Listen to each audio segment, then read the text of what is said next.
रिद्धि सिद्धि के दाता बुद्धि के देवता भगवान गणेश जी को प्रणाम करता हूँ। माँ शारदा को प्रणाम करता हूँ। इष्ट देवी माँ घटारानी को प्रणाम करता हूँ। अपने गुरुदेव के चरणों में वंदन करते हुए आज की क्लास आपके सामने शुरू करता हूँ। नमस्कार विद्यार्थियों, मेरा नाम राज सिंह आ रहा है। मैं RS एजुकेशन चैनल पर आप सभी का हार्दिक स्वागत करता हूँ और आज मैं आपके सामने इंग्लिश ग्रामर से टेंस टॉपिक से क्लास लेकर आया हूँ। पहला टेंस है प्रेजेंट इंडेफिनिट टेंस। मैं आज आपके सामने वो करवाने जा रहा हूँ। चलिए देखते हैं।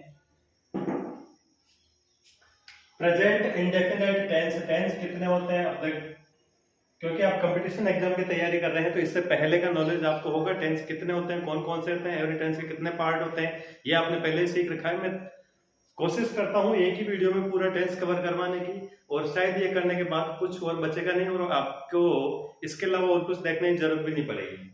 सबसे पहले टेंसेस पढ़ते हुए आए हैं तो सबसे पहले टेंस पढ़ते टाइम पे आपने क्लासों में भी पढ़ा है, तो सबसे पहले उसकी पहचान देखते हैं। पहचान हिंदी वाक्यों के अंत में ता है, ती है, तय है, ता हूं आदि शब्द आते हैं। जैसे खाना खाता हूं, गाना गाता हूं, बाजार जाता हूं, तो ये आदि शब्द आते हैं। लड़के खेलते हैं, लड़कियां खेलती है, लड़की गाना गाती है, राम जाता है, श्याम आता है।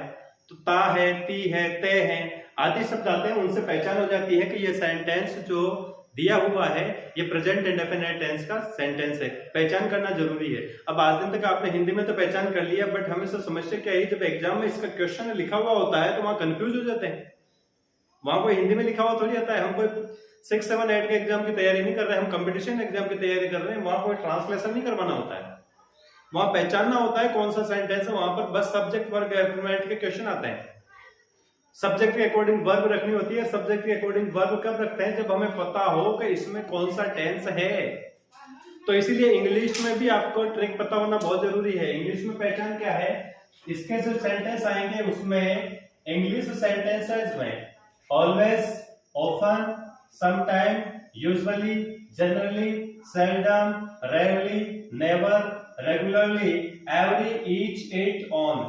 एवरी, ईच, इट, ऑन इनके साथ टाइम होगा। जैसे every Monday, every Sunday, each Sunday, या every year, at, on Monday, on Tuesday, on Wednesday.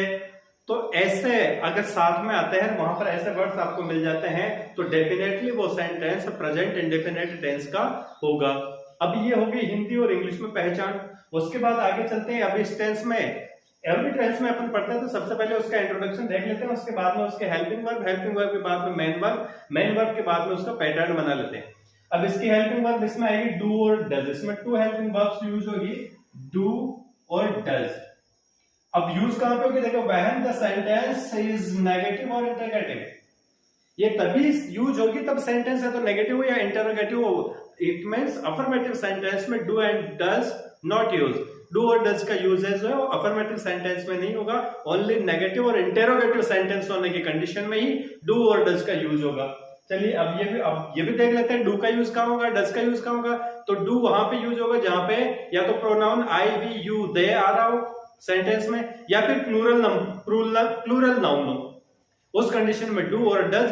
अब जब प्लूरल के लिए वो हो गया तो बाकी सिंगुलर बचे, उनके लिए डज आएगा। तो सिंगुलर प्रोनाउन कौन कौन से? ही, सी, इट, और सिंगुलर नाउन्स जो भी सब्जेक्ट में यूज हो रहा है उनके लिए अपन यूज करेंगे डज।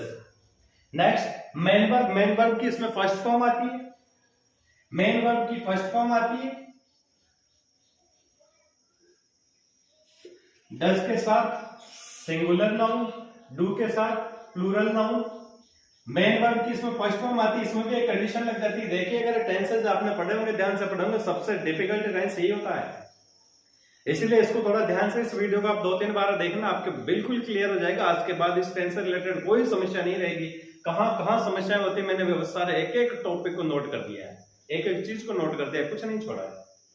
तो डू और डज का यूज हमने सीख लिया। मेन वर्ब की फर्स्ट फॉर्म आती है। वर्ब की 3 फॉर्म होती है, first form, second form, third form. तो फर्स्ट फॉर्म यूज होगी कब? यूज होगी affirmative sentence with plural first form use होगी affirmative sentence with plural subject. अगर सेंटेंस अफर्मेटिव है, only affirmative, no negative, no interrogative, only affirmative, then, और उसमें भी कंडीशन है प्लूरल सब्जेक्ट होना चाहिए। सब्जेक्ट प्लूरल होगा तब ही वर्ब की फर्स्ट फॉर्म यूज होगी। अगर सब्जेक्ट सिंगुलर नाउन है, या सिंगुलर प्रोनाउन है, उस कंडीशन में affirmative sentence with singular subject यहां पर आ जाएगा आपके फर्स्ट फॉर्म प्लस एस या एस फर्स्ट फॉर्म के साथ, वर्ब की फर्स्ट फॉर्म के साथ एस या एस लगेगा, नाउन के साथ, सब्जेक्ट के साथ नहीं लगना है, वर्ब की फर्स्ट फॉर्म के साथ, वर्ब के साथ लगेगा एस या एस। अब एस या एस के यूज वैसे आपने नंबर्स पढ़े होंगे, ग्रामर में नंबर्स पढ़े होंगे तो पता होगा ही सही, एस कहां यूज होता है, एस कहां यूज होता है, फिर भी मैं बता देता हूं। The verbs which and with, ऐसी वर्ब्स जो एंड होती किससे, या तो एस से या डबल एस से या S H C H X O double O, अगर ऐसे आते हैं, ऐसे लेटर्स एंड हो जाए, S S H C H X O double O double S, ऐसे लेटर्स से एंड हो जाए तो उसके साथ ईएस ऐड कर देना है, उस वर्ग के साथ ईएस ऐड कर देना है, बाकी सबके साथ एस ही आएगा। ये एस और एस की प्रॉब्लम खत्म हो गई। एक बार दोबारा रिवाइज करवा देता हूं, पहचान कंप्लीट, इसमें कोई सिखाने की जरूरत नहीं। हेल्पिंग वर्ब डू डज जाएगी, do plural number plural pronoun, plural noun plural pronoun, does singular noun singular pronoun, फिर main verb plural noun affirmative sentence में first form, singular noun affirmative sentence में first form plus S S कहां लगेगा, S वहां use होता है जहां पर जिस नाउन के एंड में S H C H X O double S ऐसे लेटर्स से एंड हो रहा है, वहां पर ईएस लगाएंगे, बाकी के साथ ईएस नहीं लगाएंगे। अब इधर some other conditions in which this tense use, some other conditions, कुछ कंडीशंस और भी है जिनमें ये टेंस यूज होता है। ये कंडीशंस तो हमने पढ़ ली, इन कंडीशंस में आता है। और क्या कंडीशंस, देखो हैबिचुअल एक्शन दिखाना, हैबिचुअल एक्शन दिखाना हो, जैसे मैं रोज 6 बजे उठता हूं, जैसे राम रोज 6 बजे उठता है, राम या राम जल्दी उठता है, उसकी आदत है जल्दी उठने की, तो Ram gets up early in the morning.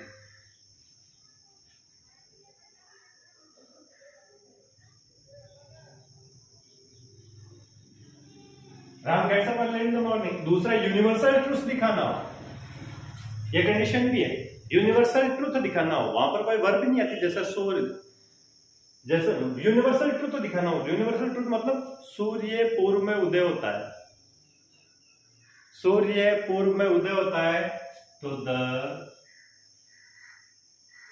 Sun RISE ऐसे लिखा, rises in the east, the sun rises in the east. Universal truth दिखाना हो तो वहां पर भी ये प्रेजेंट इंडेफिनिट टेंस यूज होता है। दूसरा न्यूज रिपोर्टर्स, न्यूज रिपोर्टर्स में तो आपने देखा ही होगा, न्यूज रिपोर्टर्स तो मोस्टली इसी का ज्यादा यूज करते हैं, जैसे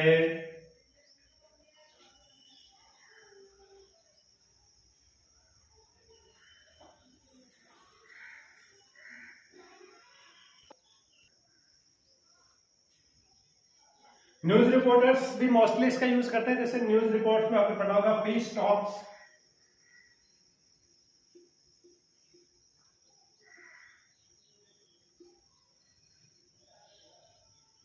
फाइल, शांति वार्ता असफल, ऐसे जो टाइटल लगा के रिपोर्ट्स बनती है वहां पर भी इसका यूज होता है।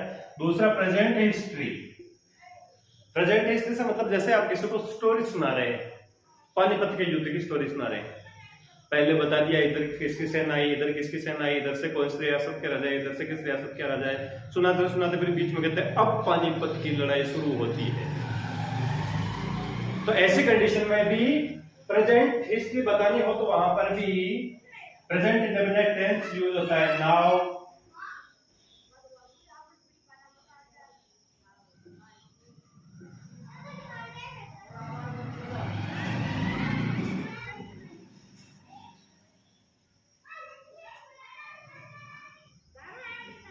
बैटल स्टार्ट्स, युद्ध शुरू होता है, अब ये कंडीशंस अगर कहीं पे मिल जाए, ऐसा सेंटेंस आ जाए, तो वहां पर भी प्रेजेंट इंडेफिनिट टेंस ही होगा।